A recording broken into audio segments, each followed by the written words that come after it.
Hello friends, welcome back to our channel. ఎలా ఉన్నారండి అందరూ? నేనైతే చాలా బాగున్నాను. మీరు కూడా బాగుండాలని మనస్ఫూర్తిగా కోరుకుంటున్నాను. ఇవాళ మన ఛానల్లో చాలా సింపుల్గా టేస్టీగా గోంగూర బోటి ఎలా చేసుకోవాలో చెప్తాను. వీడియో లాస్ట్ వరకు చూడండి. నచ్చితే ఒక లైక్ చేయండి, షేర్ చేయండి. ఇప్పుడైతే మనం స్టవ్ మీద కుక్కర్ పెట్టుకొని ఒక 4-5 టేబుల్ స్పూన్ ఆయిల్ వేసుకోవాలి. నేను వండేది 3/4 కిలో బోటి అనమాట. మీ క్వాంటిటీని బట్టి మీరు ఆయిల్ అవి యాడ్ చేసుకోవాలి. సో ఆయిల్ వేడైపోయిన తర్వాత ఒక 2 మీడియం సైజు ఉల్లిపాయలు, అలాగే 4 పచ్చిమిరపకాయలు, 2 రెమ్మల కరివేపాకు కూడా వేసుకున్నాను. ఇవి కొంచెం బాగా వేగిపోయిన తర్వాత ఇందులో అయితే నేను ఒక పేస్ట్ వేస్తున్నాను. ఇందులో ఏం లేదండి, ఒక 4 టమాటాలు, 2 ఇంచుల అల్లం, ఒక 10 వెల్లుల్లిపాయలు, ఒక స్పూన్ జీలకర్ర, ఒక స్పూన్ ధనియాలు, ఇవన్నీ కూడా మెత్తగా పేస్ట్ చేసుకున్నాను. మీరు ఇంకా మసాలా అది కావాలి అని అంటే చెక్క, లవంగాలు, అలాగే యాలకులు కూడా వేసుకోవచ్చు. నేను అవేవి వేసుకోలేదు. జస్ట్ జీలకర్ర, ధనియాలు, అల్లం, వెల్లుల్లి, టమాటా బాగా మెత్తగా పేస్ట్ చేసుకోవాలి. పేస్ట్ చేసుకొని వేసుకోవాలి. నేను అత్తే గోంగూర తినకూడదని నేను లాస్ట్లో యాడ్ చేశాను. మీరు పర్వాలేదు అందరూ తినొచ్చు అనుకుంటే ఇప్పుడు యాడ్ చేసుకోవచ్చు అనమాట గోంగూర. అప్పుడు గోంగూర అంటే ఉడకబెట్టకుండా మామూలుగా గోంగూర ఆకులతోనే వేస్తే ఉడికిపోతుంది. సో నేను అలా కాకుండా లాస్ట్లో వేసుకున్నాను అనమాట. సో ఒక్కొక్కరు ఒక్కొక్కలా చేస్తారు. ఇది నా ప్రాసెస్ అనమాట. ఇందులో అలాగే మన టేస్ట్కి సరిపడే సాల్ట్, అలాగే పసుపు కూడా వేసుకున్నాను. ఇవి వేసుకున్న తర్వాత బాగా కలుపుకొని ఆయిల్ పైకి తేలేటప్పుడు ఇలా మనము శుభ్రం చేసి పెట్టుకున్న బోటి వేసుకోవాలి. చెప్పాను కదా, నేను 3/4 కిలో వండుతున్నాను. సో దానివల్ల నేను క్వాంటిటీ అయితే ఇలా చెప్తున్నాను. మీరు ఎంత వండుకుంటున్నారో దాన్ని బట్టి క్వాంటిటీని సెట్ చేసుకోవాలి.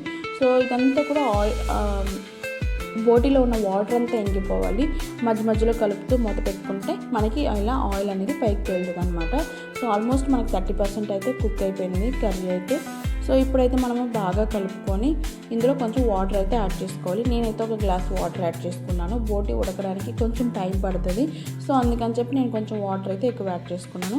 అలాగే మనకు టేస్ట్కి సరిపడా కారం కూడా వేసుకోవాలి. సో మీరు ఎంత కారం తింటారో దాన్ని బట్టి వేసుకోవాలి. మాకైతే కారం సరిపోతుంది కాబట్టి నేను కొంచెం వేసాను. అలాగే సాల్ట్ కూడా నాకు సరిపోలేదు కర్రీలో, అందుకని మళ్ళీ ఇప్పుడు యాడ్ చేసుకున్నాను. ఒకసారి బాగా కలుపుకొని మూత పెట్టాలి. మూత పెట్టి దగ్గర 5-6 విజిల్స్ రావాలన్నమాట. అంటే కర్రీని బట్టి లేతగా ఉందనుకోండి తొందరగా ఉడికిపోతుంది, కొంచెం ముదరగా ఉంది అంటే కొంచెం టైం పడుతుంది. సో నేనైతే 5-6 విజిల్స్ వరకు పెట్టాను. 5-6 విజిల్స్ తర్వాత ప్రెజర్ అంతా పోయిన తర్వాత మూత తీసి చూస్తే ఇలా ఉందన్నమాట.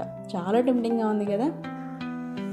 సో ఇది ఒకసారి బాగా కలుపుకోవాలి. నాకు కొంచెం వాటర్ ఎక్కువైంది అనిపించింది అనమాట. అందుకని నేను మళ్ళీ కొంచెం స్టవ్ మీద పెట్టాను. బాగా కలుపుకొని ముక్క ఉడికిందా లేదా చూసుకొని మళ్ళీ ఒకసారి ముక్క ఉడకలేదు అనుకుంటే మళ్ళీ కుక్కర్ పెట్టుకోవచ్చు. నాకైతే ఉడికిపోయింది అనమాట. సో అందుకని చెప్పి నేను వాటర్ ఇంకిపోవడానికి కొంచెంసేపు అయితే స్టవ్ మీద పెట్టాను.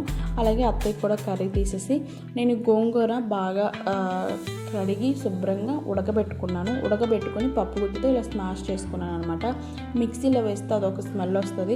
అలా కాకుండా పప్పు గుత్తితో కానీ ఏదైనా స్మాషర్ ఉంటే దాంతో శుభ్రంగా రుబ్బుకొని వేసుకోండి. ఇలా లాస్ట్లో వేసుకుంటే మనకి కొంచెం టేస్ట్ బాగానే ఉంటుంది. ముందు వేసుకున్న టేస్ట్ బాగానే ఉంటుంది. ముందు వేసేటప్పుడు ఉడకబెట్టకుండా వేసుకుంటాం అనమాట. సో ఇది ఫైనల్గా మనకైతే చాలా టేస్టీగా ఉండే గోంగూర బోటి కర్రీ అయితే రెడీ అయిపోయింది. చాలా సింపుల్ కదా. సో మీరు కూడా ట్రై చేయండి. మీకు ఎలా కుదిరిందని కామెంట్ చేయండి. వీడియో నచ్చితే లైక్ చేయండి, షేర్ చేయండి, సబ్స్క్రైబ్ చేసుకోండి. Thank you for watching. By.